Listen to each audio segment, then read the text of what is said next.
Good afternoon. This is Linda Heath coming to you from the Talk of San Diego and BigImperialBeach.com. It is my pleasure today to talk with Mr. James Floros, the CEO and Director of the San Diego Food Bank.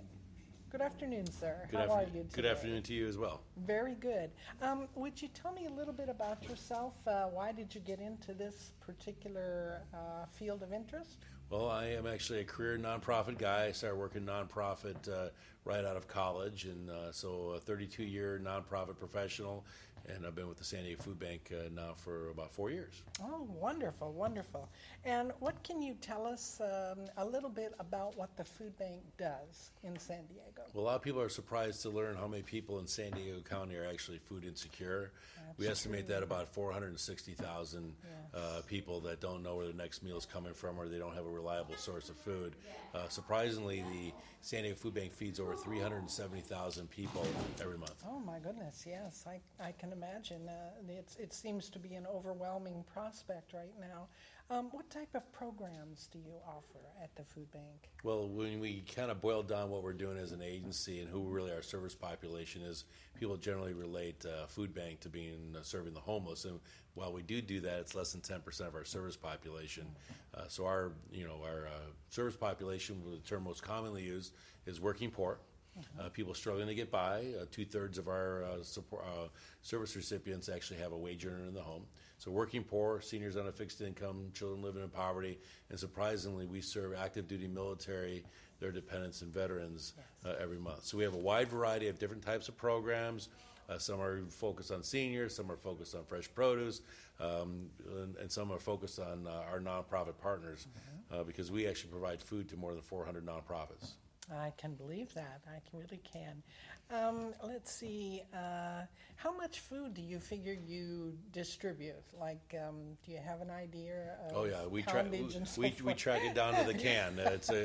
We are supply chain at its best. And if anybody or your listeners or viewers want to come up to our warehouse on Miramar Road and see, where it all happens, but we have a 90,000 square foot warehouse, and we generally last year we pushed through 22 million pounds of food. Oh my goodness, that's just a tremendous amount. It's amazing to me how much is available to the individuals who are less than sufficient in their diet. Right, and a lot of people are surprised to learn that of that 22 million pounds, over 7 million of that was fresh produce. Oh, and that's just wonderful. It appears to have a wastage problem with a lot of food, fresh food, and That's true. to. What are your thoughts on that? Do you have anything like a program that's available that's like no waste? Yeah, we call it Fresh Rescue or Food Rescue, and so we do a lot of that. Some things people are surprised also that those expiration dates, those best used by dates by food, those are generally created by the manufacturer because they want you to throw the product away and buy more.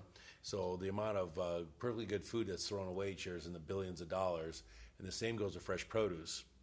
Only about 30% of fresh produce that's grown actually makes it in the grocery store. Things that are too small, too wrong shape, a funny bump, or what have you. Right. So it has been cheaper for those farmers to actually destroy that product than it is to get it to a food bank. But we have this program called Farm to Family where we actually get what we call ugly produce, and we buy that for 12 cents a pound and then distribute it to the community. Marvelous, marvelous. And that brings up another thing, the Bill Emerson Good Samaritan Act. And a lot of people are totally unaware of this, and I guess it's been around since 1996. Right.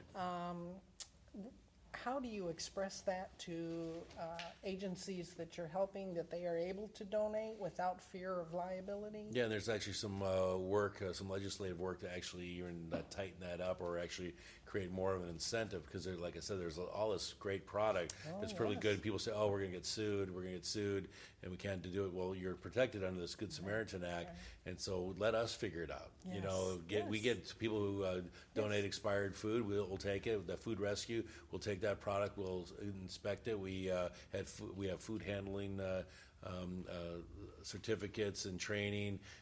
We go by USDA standards, so let us determine what's good and what's not. And is there, how would they find out about those types of programs, the food handler? SanDiegoFoodBank.org. Okay, and we very have good. a pretty great staff, and we have different people. We have a full-time nutritionist on staff. So if they're not sure, just reach out to the San Diego Food Bank, either call us or email us, and then we'll get you the information that you need.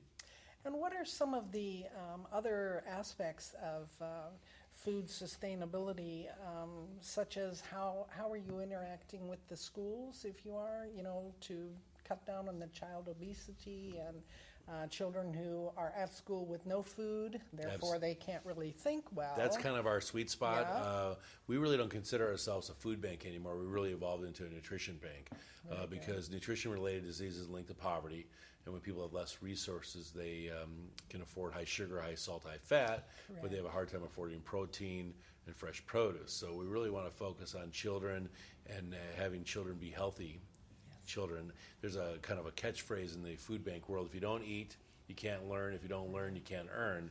We realize there's kids whose brains aren't developing. They're not eating before school, not eating over the weekends. So they're not paying attention. So it means they're not getting a good education, which means they're not going to get a good job, which means they're not going to be able to support their family, which means they're going to be dependent on the food bank. So that's the cycle of poverty. Certainly. So for us, the science of what we're doing is that we believe that education is a major vehicle to breaking the cycle of poverty, and childhood education starts with childhood nutrition. So we don't distribute soda, no sugar, only healthy food. We have recipe cards. We evaluate everything we distribute. We work really closely with the schools because there are children who receive meals during the week through the free and reduced lunch program. Yes, It's a federal yes, program, certainly. but that's just a Monday through Friday. And we have a lot of kids in our community, especially elementary age school kids, that their last meal of the week is on Friday, and then these kids don't eat all weekend until they come back to school on Monday. So we have a program called the Backpack Program, and we give these kids a backpack of food on Friday, gets them through the weekend. Then Monday morning they come back to school, and they turn in the empty backpack, and the next Friday we do it all over again. We work with the school system during the summer lunch program, providing fresh produce and whatnot, so that kids and families have more access to food over the summer months as well. Wonderful. How do students and their families participate in this? Is there something that they have to sign up for at the school? Well, with the backpack program, we work with the school and the school officials, and they determine which kids that they think are most needy of the program. Usually it's a school nurse or administrator, because they know which kids are underperforming, absenteeism. You hear stories about teachers that have kids, and they actually buy food out of their own pocket just to know what kids aren't eating, and they're kind of just taking up space. So we work heavily with each individual school. Very good, very good. And do any of the schools that you are aware of and that you are partnered with, do they do any of the programs where the students can grow? They have like a community garden at their school? Many schools have community gardens, and we'll support that. Sometimes they'll do a mock farmer's market or what have you, because what we also want to do, and we've done that, is that you want to teach kids, because a lot of times their taste buds are ingrained on high sugar, high salt, high fat, and that's what they really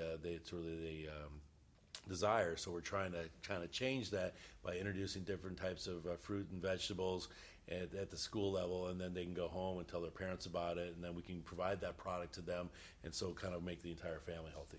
Wonderful, wonderful. And getting back to the food bank itself, what type of products do you provide to the food pantries where you distribute? Pretty much you name it, we do it. I mean, we do 22 million pounds of food. About a quarter of that is food that we buy in bulk. We buy these 2,000-pound totes of rice and beans and oatmeal, repackaged in 1-pound bags. We do all our food drives. We did 7 million pounds of fresh produce. So it's a wide variety of product, but again, it's all really created and distributed with the idea of being healthy. Very good. I'm interested in knowing for you to provide us with an address where people can contact the food bank, and hopefully a phone number also. Yes, well, SanDiegoFoodBank.org. Everything we do there. We have a huge volunteer base. We have over 20,000 registered volunteers. It's a major part of our supply chain. So we have volunteers in 6 days a week, 4 nights a week, and they range from Girl Scout troops to Harvard Alumni Association. So we need volunteers. We need people to host a food drive. If people have needs, they can either go on our website or they can call 211, and they'll tell them where their nearest emergency feeding site is. We also sign people up for CalFresh, which is better known as, it used to be called food stamps, and actually it's called SNAP. So we sign people up for CalFresh. So if people are in need or want to know how they can help or how they can get involved with all the cool things we have going on, SanDiegoFoodBank.org will kind of set you free. Thank you, sir. Thank you very much for absolutely. speaking with me today, Absolutely. Mr. Floros. And this is Linda signing off from the Talk of San Diego and Dig Imperial Beach. We'll see you later.